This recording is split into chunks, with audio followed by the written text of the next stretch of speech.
Program, B.S. English. Course, Literary Criticism. Topic, T.S. Eliot's Tradition and Individual Talent. Prepared by Dr. Shahryar Khan. Question. Write a detailed critical note on T.S. Eliot's idea of tradition as discussed in his essay Tradition and Individual Talent. Introduction. T.S. Eliot opens his essay, Tradition and Individual Talent, by commenting on the conventional approach of English people towards tradition.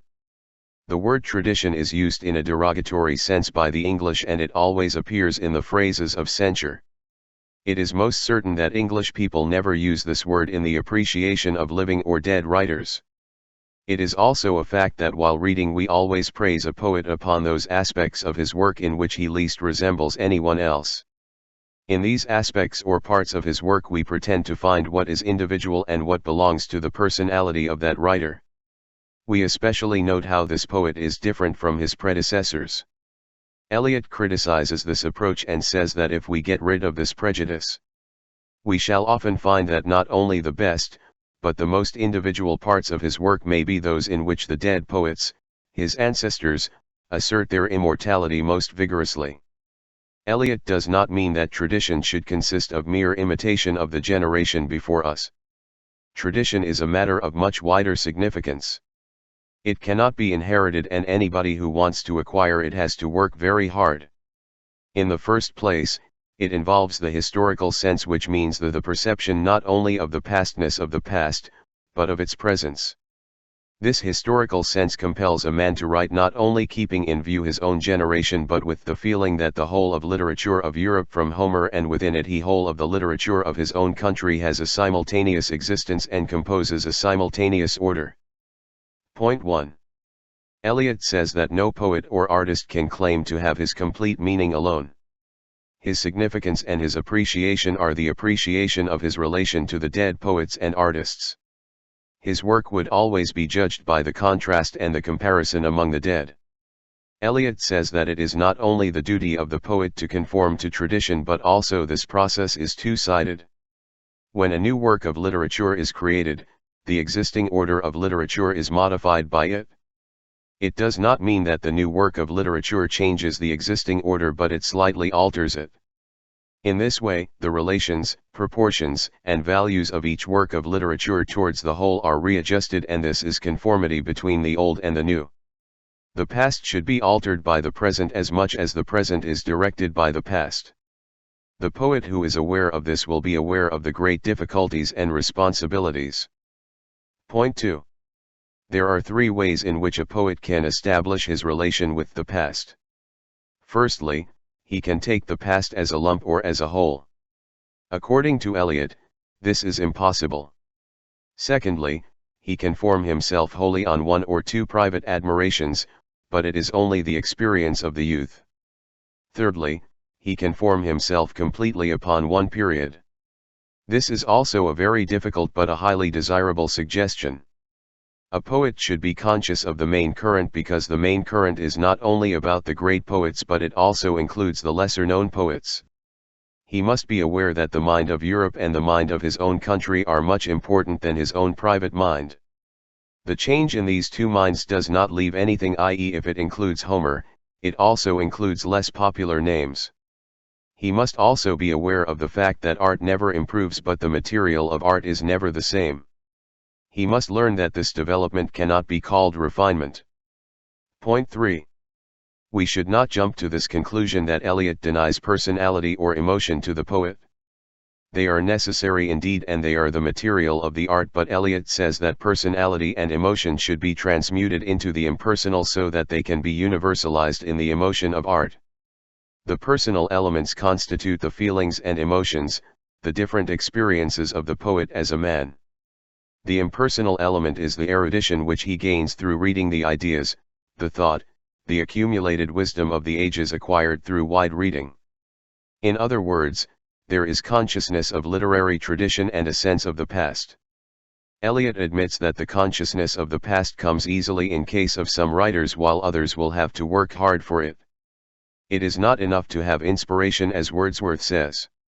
The man who suffers and the poet who creates is distinct. Further, the poet need not actually experience all emotions, even an imagined experience would be enough. In this case he would be helped by erudition. Point 4. Eliot says that honest criticism and sensitive appreciation is directed not upon the poet but on his poetry. A poem is related to other poems and other writers through tradition. The other aspect of this impersonal theory of poetry is the relation of a poem to its author. Eliot illustrates this relationship through the concept of poetic creation. In order to prove his point, he has used the analogy of a catalyst. When the two gases, i.e. oxygen and sulfur dioxide, are introduced into a chamber which contains filaments of platinum, they form sulfuric acid. The function of a catalyst is that in some cases it speeds up the chemical reaction while in other cases it starts the chemical reaction.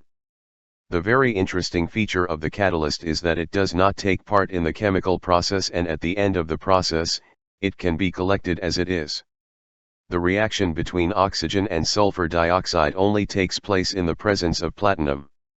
Nevertheless, the newly formed sulfuric acid does not contain trace of platinum. The catalyst remains inert, neutral, and unchanged. Eliot has used this analogy for the mind of a poet.